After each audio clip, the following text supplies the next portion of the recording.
Welcome to the Pulpit Porch, previously known as the Small Church Podcast, where church leaders, pastors, and community builders come together to have real, honest conversations about faith, ministry, and life. We believe that leadership in the church is more than just sermons and services. It's about the heart behind the ministry, the community that we serve, and the challenges that we face together. I'm Robert, and I'm excited to join you each week as we dive into practical tips, big ideas, and meaningful conversations that will inspire and equip you as a leader, no matter the size of your church. And I'm Tony, with a passion for storytelling, leadership, and vision. I'll be here to help uncover those deeper truths behind ministry life. Just like a front porch on a warm summer evening, we'll sit and talk about the things that matter most in life. While we may occasionally stray off script, one thing's for sure. We always keep it fun, entertaining, and most importantly, grounded in truth. So pull up a chair, grab a glass of sweet tea, and join us on the porch. Let's get started together.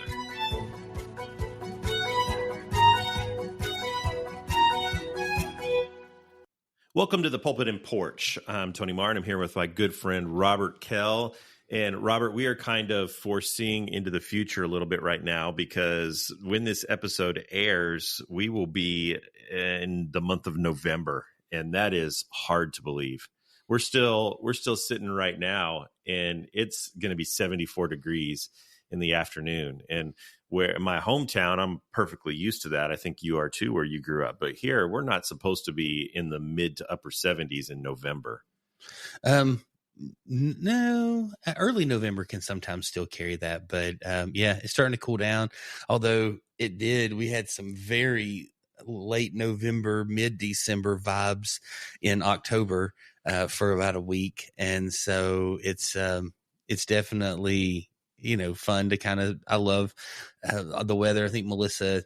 We talk about this all the time. I hadn't seen this particular thing. I had seen it on social media. Melissa was reading it last night, and it's like, 6 a.m. is winter, 10 a.m. is spring, 2 is summer, and 4:30 is fall. And so just, wait an hour. And this is really, this time of year, it really does feel like all 4 seasons in 24 hours in a day. And so it's very unique and interesting. But yeah, so we are in November. And which means that we have ended October, which is a big month for pastors. It is a big month for pastors, whether you want to call it clergy appreciation, pastor appreciation, minister appreciation, whatever you want to call it. October is a big month, and we, in full transparency with our listeners, we had big plans for the month of October. We had a lot that we wanted to do centered around Pastor Appreciation Month with our show, and things happened. We were hit with a hurricane. We lost Bruce, and we had to pivot a little bit and do some things differently to where we didn't get to do everything that we wanted to do. And so now we're sitting at the end of October. We're sitting at the end of Pastor Appreciation Month. And so what we thought would be a several-week kind of celebration and acknowledgement of Pastor Appreciation Month has now transformed into a reflection on Pastor Appreciation Month. And so want to just kind of kick off by asking you, how was your October? Crazy. I mean, there's not, October was, there was some really, really sweet moments in it. A lot of devastation and a lot of things that just, we've talked about it for a couple of episodes, and so need to kind of go back. No need to go through all that right now, but it was good, and it was hard, but hard in some ways I've never had to experience before. But yeah, I'm super thankful for how I've grown and what I've learned out of this, and I believe I have, and hopefully this is true, that it's taught me some different ways to love people as I'm following Jesus, and how I can really be, kind of live by faith, be known for love, be a voice of hope in those moments. So how about you? October was good for me. I got the opportunity to speak in a couple of different churches, and I loved that because the churches that I got to speak in were places where pastors were gone. And so they weren't ones where, a lot of the times I get to go in and speak at churches that don't have a pastor, but the ones that I did here were the ones where they have a pastor and the pastor was gone for something. And so they asked me to come in and speak for them, teach for them while they were gone for that weekend. And so they weren't even there. And so I got to talk about them. in October. And it was a lot of fun to get to make their congregations even more aware of how appreciative they should be of their pastor. My hope is that when they came back, that they were overwhelmed with love, because the 35, 40 minutes that I was given a lapel mic and given a place on a stage to talk to their congregation, my message was pretty clear that you need to honor your pastor. And did a lot of talking about Moses and Aaron and Hur, and Joshua fighting the battle down below while Moses held the staff above the nation of Israel as they fought the Amalekites, and how Aaron and Hur didn't come when Moses grew weary and replace him, but they came and held up his hands. They supported him. They gave him support and encouragement instead of just simply taking the baton from him. And so got to really highlight the importance of encouragement and support and rest. Aaron and Hur, they give Moses a rock to sit on and rest on. And they don't duct tape or handcuff his hands to a tree. They come and support him and give him the help that he needs and the rest that he needs. And so it was great to be able to be in with those congregations and hopefully really build up their pastors. And my hope is that when the pastors got back, that they were overwhelmed with love from their congregations. So that was a lot of fun for me to get to do that. And then we also went on vacation in the month of October. So that was really good. Came back rejuvenated and recharged and ready to hit the ground running. And it was a good October, a good pastor appreciation month. The Dodgers are in the World Series. And I'm not going to say too much about that right now because we record our episodes a few weeks in advance. And so even though this one won't air until the beginning of November, I don't want to say too much without knocking on wood and jinxing the love of my life, the Los Angeles Dodgers. The seventh love of my life, eighth, ninth love of my life. I better clarify that because I've got people who listen to this will say, what do you mean the love of your life? But good October, really good October.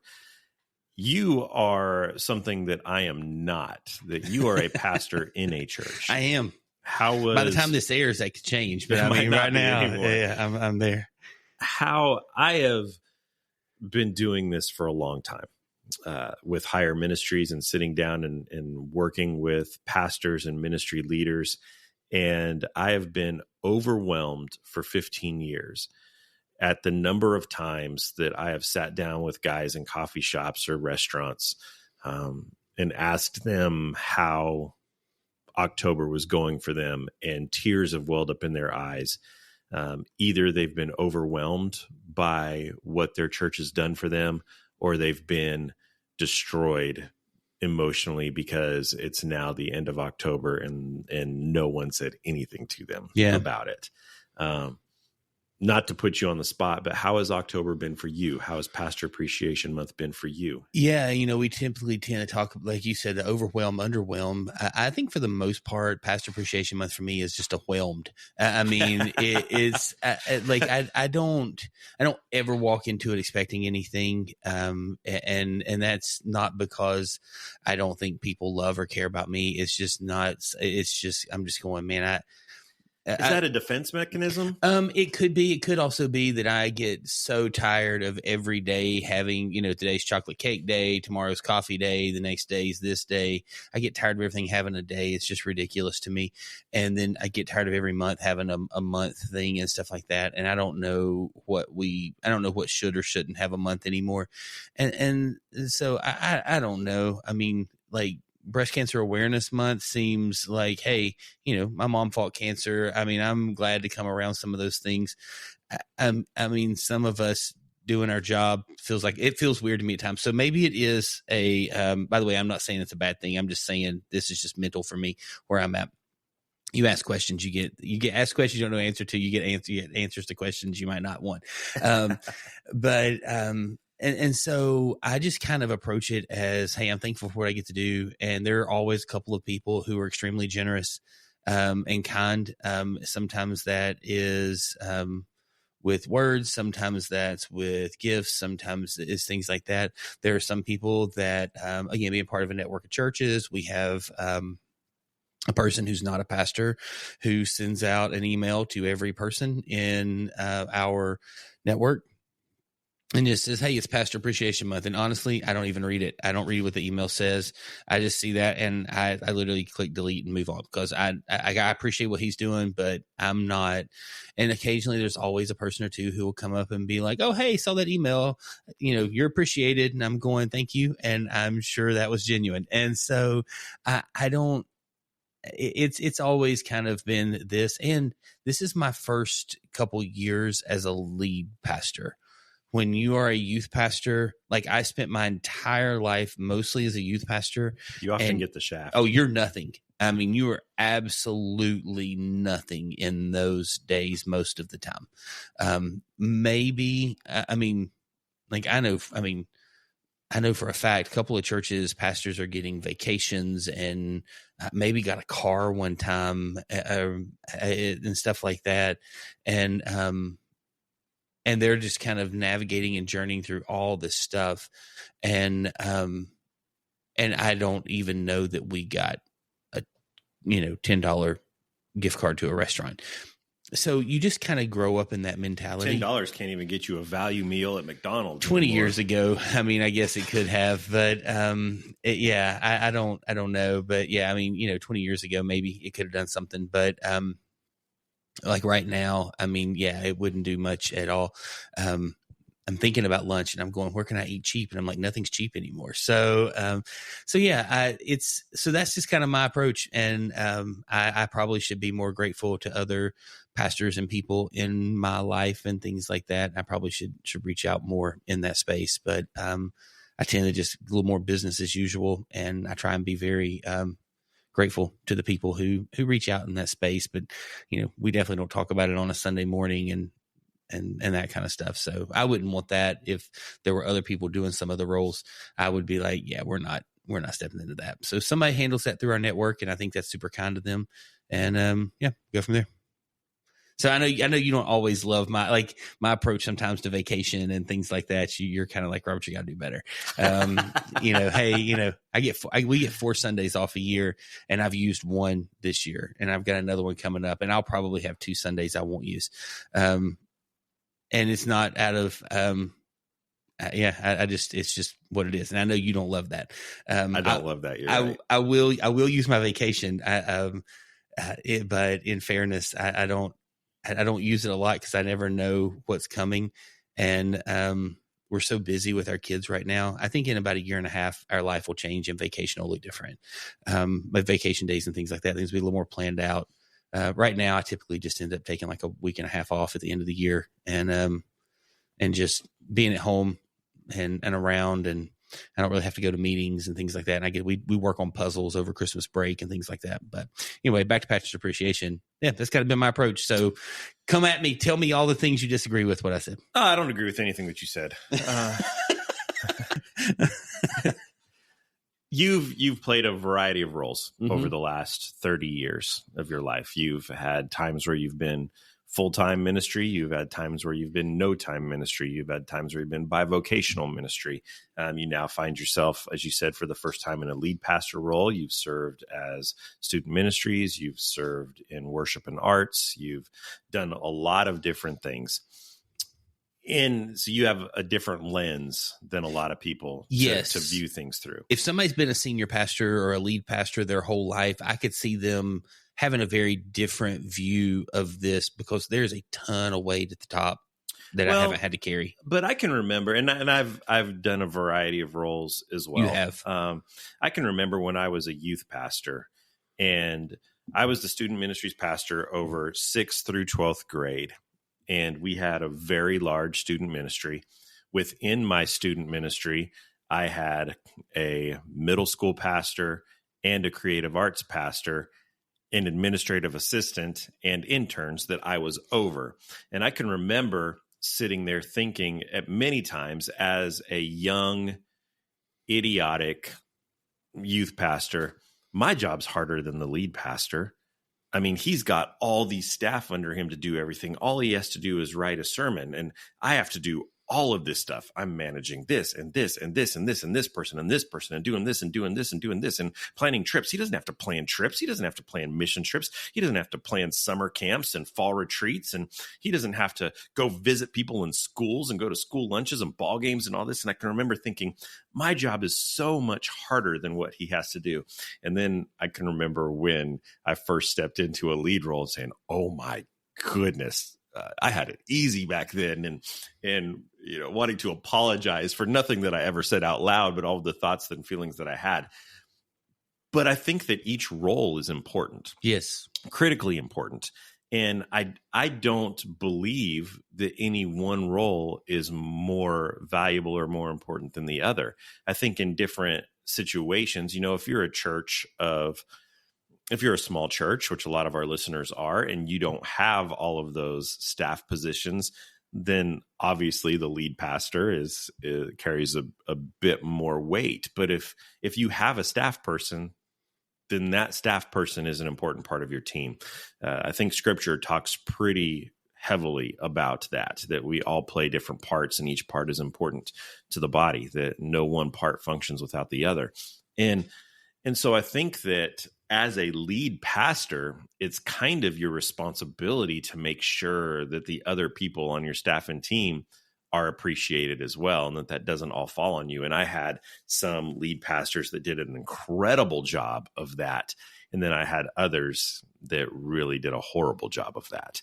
I also think that it falls on the leadership of the church to make sure that that's happening, because oftentimes the congregation isn't aware. The congregation that doesn't have a middle school student maybe doesn't even know that you have a middle school pastor or a student ministries pastor. They're not aware of that, especially the person who is the vast majority, as we talked at length, that they come 20 times a year, 15 times a year, and they consider themselves this is my church. I mean, the church. Yeah. And so I think that it's the elders, the deacons, whatever your leadership structure is, and the lead pastors of that church to make sure that everyone on their staff feels appreciated and encouraged and valued and seen. And I think that's the big thing, is seen, that people actually know that I'm here and that I'm doing something and that I'm important and that I matter, and that my ministry matters. But what I'm interested in knowing from you is in all of the different seasons that you've had over the last 30 years, why do you think that Pastor Appreciation Month is necessary? Why is it needed? Yeah. I mean, so there's a few things. One, I do think that there's something like, there's this guy, and there's this whole thing, from the heart the mouth speaks in the Bible, and so I hold that and someone who says something and then goes, I'm only joking, is like one who shoots fiery arrows into a crowd of people. Those two things, I'm not a huge sarcasm fan, and I'm not so like, from the heart the mouth speaks. Those two things I tend to listen pretty closely when people start to talk. There's this one guy early on, first church I worked at, that he would just always say, and I am 99.999% he was joking, but like, man, I don't get the big deal. You got a big book to teach from. I mean, nothing changes. and so you kind of go, you go, okay, is there something you're trying to say there? Or is it this, and this? But I think there is this part of encouragement and recognition that needs to happen, that, like you've talked about, the drain, that just how taxing it is to do, can really kind of, it just getting encouraged and being recognized by, I'm not talking about from stage. I'm just talking about individually, people coming up and really intimately going, we love you. Somebody writing a card, putting something together, really investing in that space. I think that creates a community, because it starts to, I think pastors start to feel a deeper connection to the people that are around. Like, oh man, what I'm doing is making a difference, which inspires them. to do that more. I mean, if we do something for our wives and they go, oh my goodness, how special was that? And, they sit a little closer on the couch that night, or they're like, hey, let's go do something fun. Let's go out to eat, or let's do this. And it's something that, let's go to your favorite dessert place. Let's go grab that coffee you like. And it wraps around that encouragement or recognition that we provided. We are much more likely to do that same encouragement and recognition the next time. And so I just think that's a big deal. That kind of leads to a little bit of that same thing of these renewed motivations inside of a pastor that I was kind of alluding to there. And, I mean, it's just, I think it's some of those, just some of those types of things. And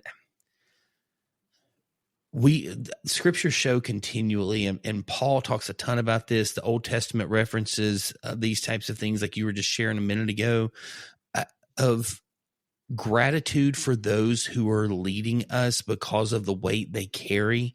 I just love Paul's letters and how he approaches, and hey, here's what I'm doing. And you always showed kindness. You always showed thank you for what you did.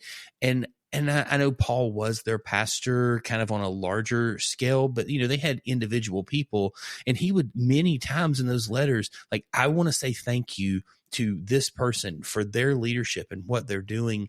And I think it gives us a chance to practice gratitude in a way that we really start to step back and go, what would my life be like? It's a very, it's a wonderful life mentality.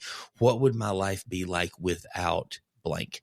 And look, I get it. There are a lot of people that are in my circle that feel like their life would potentially be better without me. And that's okay. I mean, like, that's why there's, 80 some churches in my county. And that's why there's hundreds of thousands of churches around the country. And because every church doesn't hit every person.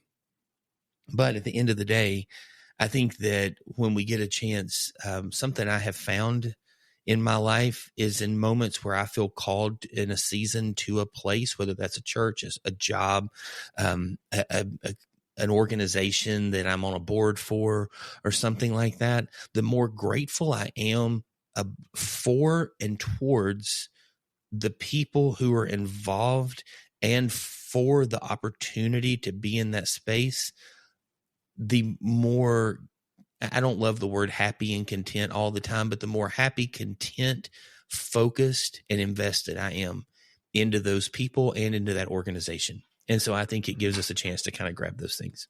I love that. Yeah.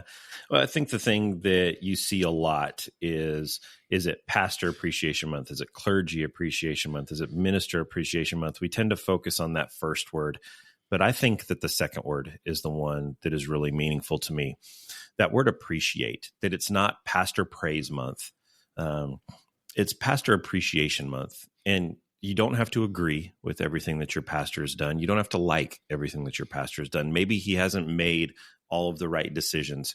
But there are a lot of times in life when my kids will do something and they do it the wrong way. They don't do it the way that I would have done it. But I really appreciate the fact that they tried. I really appreciate the effort that they gave. And I've had conversations with people in the past that have said, why aren't you doing more in church leadership teams that said, it's October, you need to do something for your pastor. Well, what has he done? What we don't agree with. They're like, you don't have to like everything that he's done. You don't have, but can you at least acknowledge that he's trying? Can you at least acknowledge that they're putting forth an effort? Can you at least acknowledge that they care and that they're here and they're following God's call on their life? Appreciate that, show some thankfulness for that, for what they're doing. And to step into I don't love sarcasm, but like in a touch of seriousness, because there's a level of from the heart, the mouth is speaking here. Like if you're that disengaged that you don't love what the pastor's doing to the point that you're just going, I can't even walk up and shake his hand and tell them, hey, thanks for what you do here. The best gift you could give might be to go down to the church and complain to another pastor. Yeah. And that sounds rough. And I'm not trying to be that way, but there are people sometimes that like my heart is broken because I feel like we're friends and they just don't sometimes love your leadership. and things, and they step on and they step out and they move on. But like it gives them a clearer heart. It gives you a clearer heart. You don't have to worry and stress about, oh my goodness, what are they thinking today? It lets you live in a space. And then when you see them in public, I mean, and I'm the world's worst because I can just move on. Like I'm good. I don't like people that have left our church in the last year. Man, I see them in public. I hug their neck. I text them about their families. I love these people. I'm good. I mean, you told me we were fine. You told me this had nothing to do with me. I understand why you're stepping out. Go. But if all you can do is complain and you can't appreciate, like you're doing damage to your church. And so you're better off in Appreciation Month to go and sit down and don't just walk out. Have a conversation. Say, hey, we've not been on the same page. I need a month. I need to just go and sit somewhere else for a month. I need to let you not have stress of seeing my face and knowing I'm angry at you. And I'm going to go sit somewhere else, or maybe you find a way in that moment to work through some stuff. But yeah. We're going to have some real transparency here. And I'm going to be honest. I'm going to ask you to be honest. I mean, I was pretty. And not be humble. Okay. Okay. That I don't care about praise. Okay. I don't need flattery. I don't need praise. But I do like to be appreciated. I do like to know that I've been seen. And, I can think of times in ministry and even in life, in marriage, in relationships, when you just feel like you're not seen. And again, you don't have to praise me. You don't have to say that I'm great. You don't have to flatter me, but I would just like to know that I'm seen, that the effort that I put forth every day, that the things that I do every single day, that, again, you don't have to agree with it. You don't have to think that I'm right. Maybe you think that I'm wrong, but at least acknowledge that you see the effort. At least acknowledge that you can see. And there are many times that, not many, that's not fair. There were times in ministry that I felt like nobody cares. There were times when you just feel like an expendable commodity, that if I wasn't here, they're just going to replace me with another name and another face. They're just going to find someone else to come in, and it doesn't matter what the name is on the front of the marquee, as long as there's a name on the marquee. How much does appreciation mean to you? No, I think it's huge. And I say often, like, I would rather people tell me what I'm doing wrong than what I'm doing right. And I know this sounds opposite, but I'm getting to it in a second. Like, because if I'm doing it right, I'm probably going to continue doing. If you don't say anything to me, I'm probably going to continue moving down that path. And if it's going well, that's fine. But if you tell me where I'm wrong, I genuinely want to grow. And so it's kind of like you said. It's these things of like being appreciated though, and somebody just sometimes it's like your kids come up and just go, hey, thanks for being there today. Like that, like can change your life in a second, that you just go, that they kind of look and they go, hey, I know Dad's got a full-time job. He's taking this on. I know he's always doing this. They've got this happening. There's 3 of us crazy kids. Well, at my house, there's 3. There might not be that many at your house or wherever, but your house has more than 3 crazy ones. But I mean, like all these things happen. And I know he sacrifices. And there's just those days where, hey, it means a lot that this happened today. Thanks for doing that. And I'm just going, okay, like you actually do appreciate what I'm doing. Like, you can tell me there's hard things. Like I'm okay hearing hard stuff. I'm okay with, like you said, though, I don't need anybody to walk up to the front of the church. Like, I really don't want that. Like at all. And I don't like, it becomes this like almost like false humility at times. And like, I'm trying to be genuine, but I think people just go, that's not really how he feels. And I'm like, no, it is. But like, because I know you don't think that's how I feel, I'm trying to actually feel the way you think I should feel, because now this has become about me appreciating you, not you appreciating me. And so I don't need to be acknowledged, but appreciate. Like we had somebody, just one person, one family in particular, that walked in privately, slipped a card to me, and just said, "We love you." And they walked off. And I know they love me. The note was so sweet inside. And what they did for us just gives our family, it gives me and Melissa, it gives us these spaces that we can just kind of exhale for a second and go do something fun. And honestly, it wasn't, I mean, it was extremely generous. It wasn't like they sent us away for a week but it was something extremely generous that we can just do here in town. It takes up an evening that we sit across a table from each other, and it just impacts our life. And so that is I loved how you said that. And I don't know that I would have worded it that way. And I don't think I grabbed all the words, but I don't need to be acknowledged, but man, being appreciated is such a big deal, because I see acknowledgement as a big thing and I see appreciation as an intimate thing. Yeah, I actually hated the Tony, want to have you come back on stage as the chairman of the elders presents you with a card and we want to have everyone stand and applaud you. Hated that. I hated that. It felt like it was more about them than it was about me. And half the people that were sitting in the attendance there, they didn't have a personal relationship with me at all. They didn't know me in any way. Maybe some of them was their first time. They're like, what are we doing? Why are we standing applauding this guy? I don't want to be applauded, up on stage.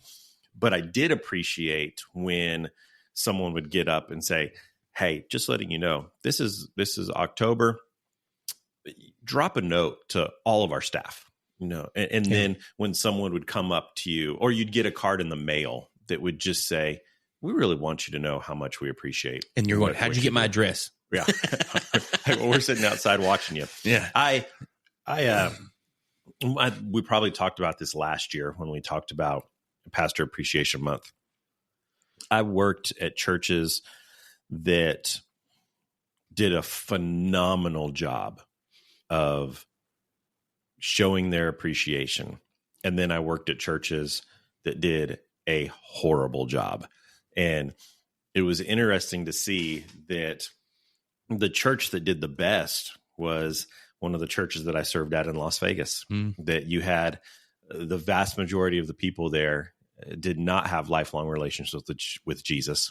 They had come from brokenness, and they had found Christ and had seen the way that Jesus can completely transform your life. And we got to be a little part of guiding them and showing them Christ, and the appreciation that they had for that. They exhibited that in ways that were overwhelming. And then I've served in churches in the Bible Belt that had thousands and thousands of people in the church. And it was back to what I said before. It was almost as if you were a hired commodity, and we don't even see you as a person. We see you as an employee. And it's really interesting when you look at the different cultures, the different dynamics on the way that they view their staff, the way that they view their pastors. Church I went to when I was in high school, the pastor who, like, this guy is one of the reasons I'm in ministry, but unbelievable guy. But basically he was our pastor on Sunday morning, Sunday night, a lot of times, or part of the time, but he would leave Sunday afternoon. He was gone probably 30 weeks a year doing revivals. And so it was, again, independent Baptist culture. That's kind of what you do if you're a big dog in that circle. And he was the biggest of dogs in that circle. And I feel very blessed to have had him in my life. But I just remember, and it would have been this season of time, that every year they would buy a couple of suits, and one year, like, it kind of slipped how expensive those suits were. And then I'm not pretty sure, I know for a fact there was an envelope with at least a check, if not a cash or something in there that was given to him as well. I mean, and these suits were, in the 80s and early 90s when, I mean, you could probably go to, a local suit store and get 3 or 4 pretty nice suits for $500. I mean, these suits were $500 to $1,000 a piece. And so that was a pretty nice suit back then. I mean, maybe not if you're on Wall Street or whatever, and you're living, if you're coaching in the NBA wearing a suit, maybe $500 to $1,000 wasn't that nice in the late 80s, early 90s. Maybe it's not as nice as I thought it was. Way nicer than anything. And everybody in that church had on a suit. And that suit was 10 times the cost of the vast majority of suits that anybody in there was wearing. So it was super generous. It was very kind. And I know he was so thankful. And I just remember how incredibly thankful he was, a guy that did not need us to give him anything. And he always talked about the fact of just like, this is just unnecessary, but you have no clue how much it means. And so he would be like, I appreciate the suits. My wife appreciates the money. And we are crazy thankful because, I mean, it was just, they were just a really kind family. And I feel very blessed to have had them in our life. And so I've seen it really benefit and bless the appreciation side of it, really benefit and bless the longevity. This is a pastor who was past retirement age, was still going strong. And the longevity of what he was doing was so big. And I think it came a lot from the fact of that people were rallied around and supporting him, and maybe looking at the fact that the average pastor lasts 3.5 years at the church they're at. And I don't know if that's by role. Like, I'm really at 3.5 years with 2 roles in my, but I've been at a different spot each year. I was a youth pastor for a year. I was bivocational campus pastor for a year, and now I'm just the campus pastor for a year. And so I don't know if it resets, but the time I'm at right now is when people start looking to leave. And it's just because, man, people start to feel like I'm getting beat to death. And I don't know that anybody really values what I'm doing here. And if they don't value, am I really moving the kingdom forward? And if I'm not moving the kingdom forward, I'm moving it backwards. And it's just a lot of us that think that way. Like, hey, if you're not moving forward, if you're standing still, you're retreating. And I think that's just where we get a lot, and it leads to a lot of tension, a lot of stress, a lot of hurt, and goes from there. So I got my haircut yesterday, which, by the way, thanks for noticing. Yeah, I'm so sorry. Can't believe you didn't say anything. I'm wearing a hat because mine hasn't been cut, so I got to go. Fresh cut yesterday. You're styling. And you're bussing. I'm walking across the parking lot, checked in online, it's signed up online at Supercuts, Great Clips, whatever it was that I went to. And Sports Clips, Great Clips, yeah, whatever. I can't afford Sports Clips. Whew, not crazy. Not doing that. But it ain't worth that little machine massage they put on your shoulder. But so I'm walking across the parking lot, and I see a guy in a ball cap that goes walking across the parking lot. He's like 3 steps ahead of me. I was like, great. He's going to beat me in. He's going to get in front of me. I'm going to have to wait even longer. And he like sees me and speeds up. Right. So now we're in a race to get to the door. And I'm like, oh man. And I can't start running. That would just be weird. Right. And so he opens the door and he holds it open for me. And I'm thinking, this is the nicest guy that I've ever met in my life. Who does this? Who holds the door when we're in a race of the clock to get in and get checked in sooner? He says, hey, come on in. I said, thank you so much. I couldn't believe it. I was overwhelmed by his hospitality.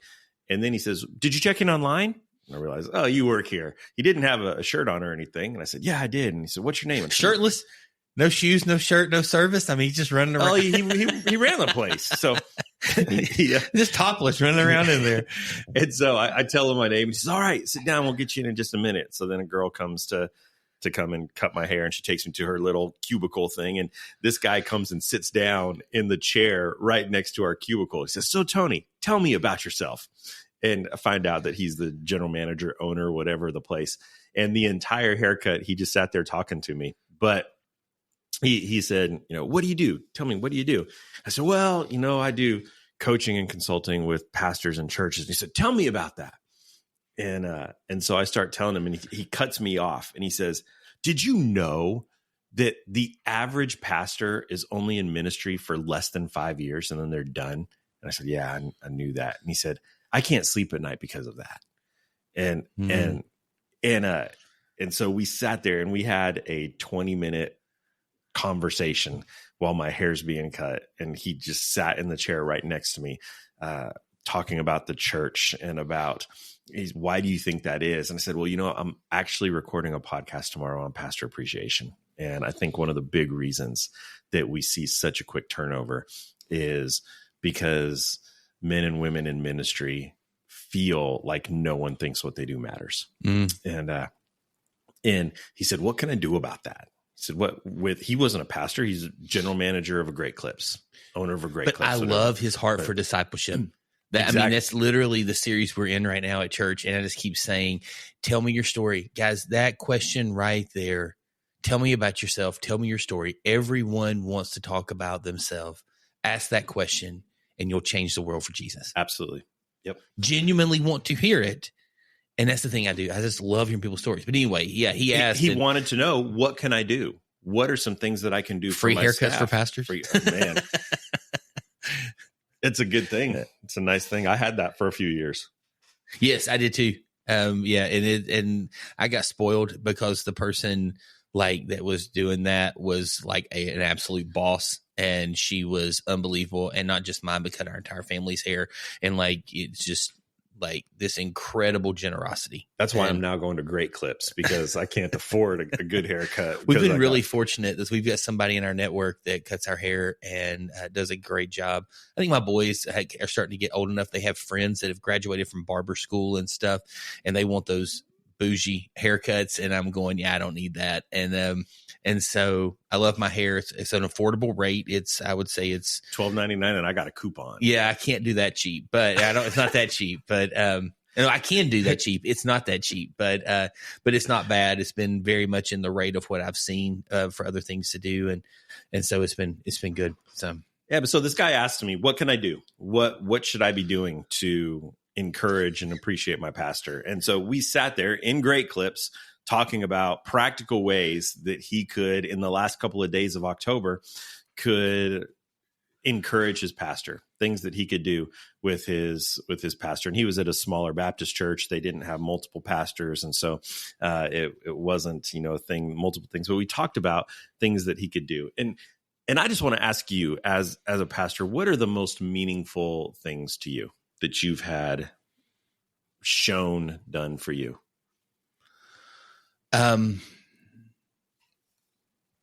So at the end of the day, it was the car, right? When they got you the car, paid off the mortgage.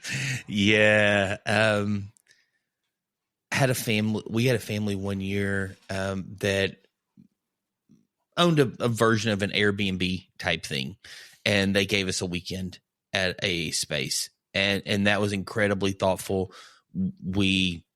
It was like one of these, you've got your own, stove and all these things. And we just got out there and we went hiking and we played yard games and stuff. And there were other people who were staying in the area, and we're sitting out one night roasting marshmallows, and they get out there, and all of our families just end up sitting around and we're laughing and just having these conversations.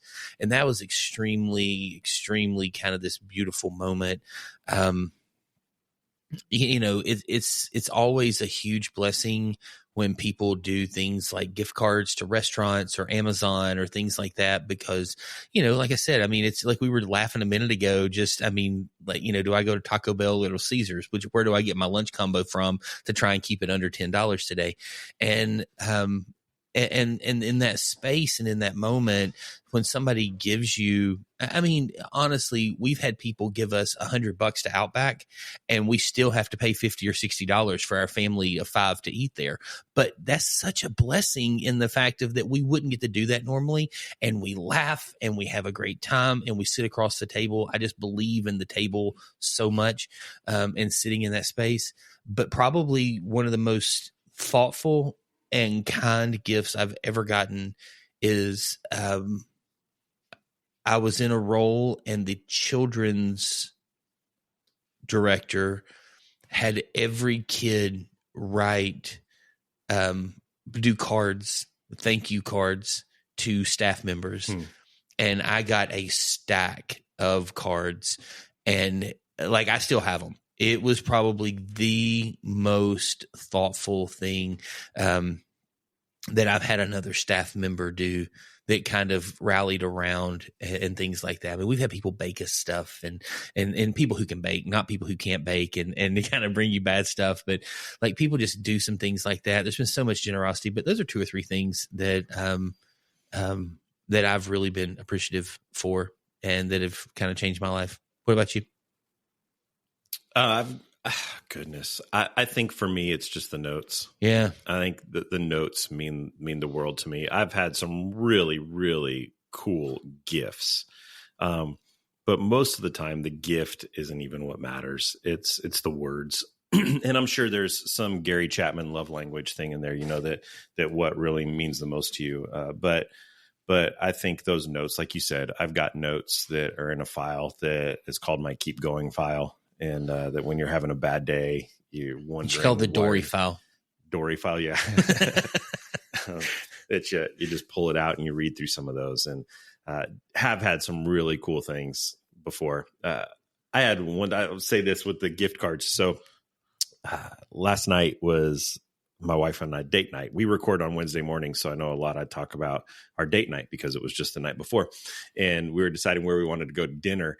And we've spoke at a lot of churches over the last couple of months, and a lot of times they'll give you a gift card as a thanks when you're leaving preaching, and then some other things that my wife has done, and some other things that I've spoke at, that we have the stack of gift cards. So like, where do we want to go to dinner? It's like, well, do you want to go here? Do you want to go here? And several of the gift cards are for like 6 different restaurants. It can be at any one of these within their family. So where do you want to go? I had one time, I had a pastor that I met with regularly, that sat down at lunch, and it was the beginning of November, and he just tosses me a gift card across the table. And I was like, what is this? And he said, this is a gift card for you. He said, why are you giving me this? And he said, because it's November. He said, October was Pastor Appreciation Month, and I was given so many gift cards that my family and I couldn't, if we ate out every night on gift cards, we could eat out every night for the next 6 months, and we would be fine, and we would all be fat. So here, have a gift card on me.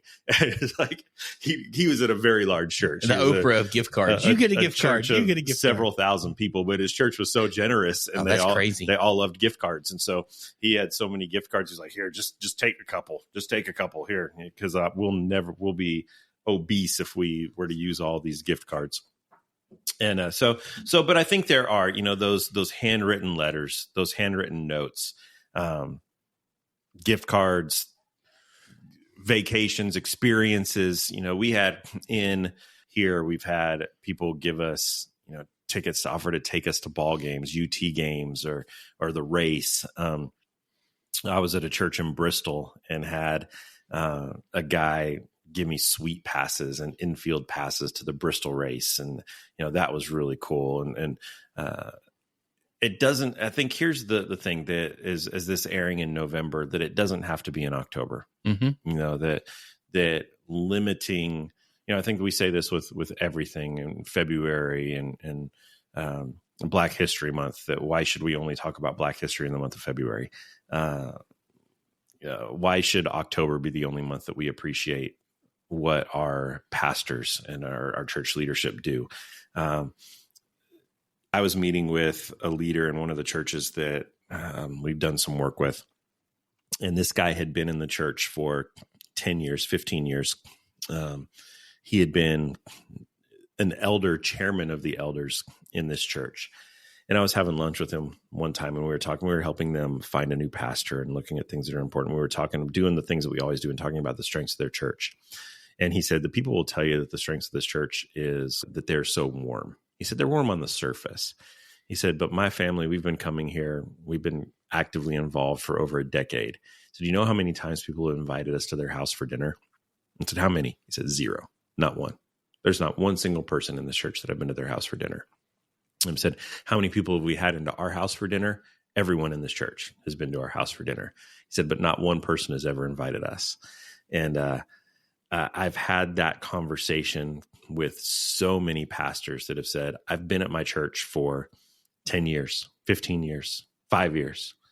Never once has anyone ever invited me over for dinner, has invited our family over for dinner. And it doesn't have to cost you a ton of money to appreciate your pastor.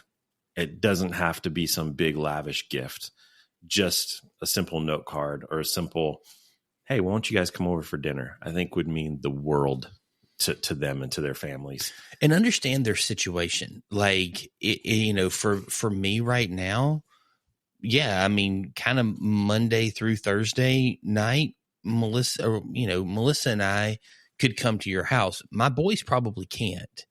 I mean, so if you just want to sit with me and Melissa and you wanted to have dinner, like those are things to do, but understand the season because, Lord willing, and both of my boys make, some sports teams. Like our spring, we aren't going to breathe for like 3.5 months. I mean, we're going to have 2 kids playing on 2 separate teams during the exact same season at schools that are larger schools on teams that have high expectations. And, and again, I don't know if they'll make those teams or not. That's just how life goes. But don't start, don't be like, oh, hey, well, spring's my open time. I invited and you wouldn't come. And I'm going, we got 7 ball games a week. I mean, like the one time you invited, I mean, it's just, so be aware. I mean, be in that space. And people, I mean, I don't talk about it like, oh, hey, look, but like people are aware of my schedule, especially if you follow Melissa. She posts on social media all the time. I'm the world's worst social media manager, but like, I would give you a run for your money on that. Ooh, I hate social media. I would get rid of it. I was about at a point, but I've got to actually change my attitude towards it. That's another episode, another time. But I would just say that to me is a big thing is like there's people who I think have tried to engage in my life and I'm kind of available when you're at work and when you want me, I'm just not neglecting my family in this season. And so, because a lot of times Wednesday nights you still have youth. And so Sundays are really busy.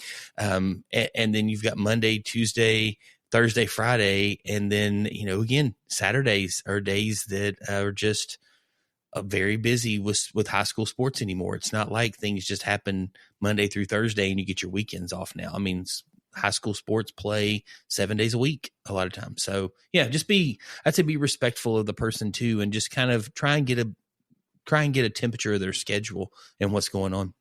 Yeah. But I agree with what you said, dinner, those types of things. I mean, I just value that so much, getting a cup of coffee, that kind of thing. Those are the things I really value.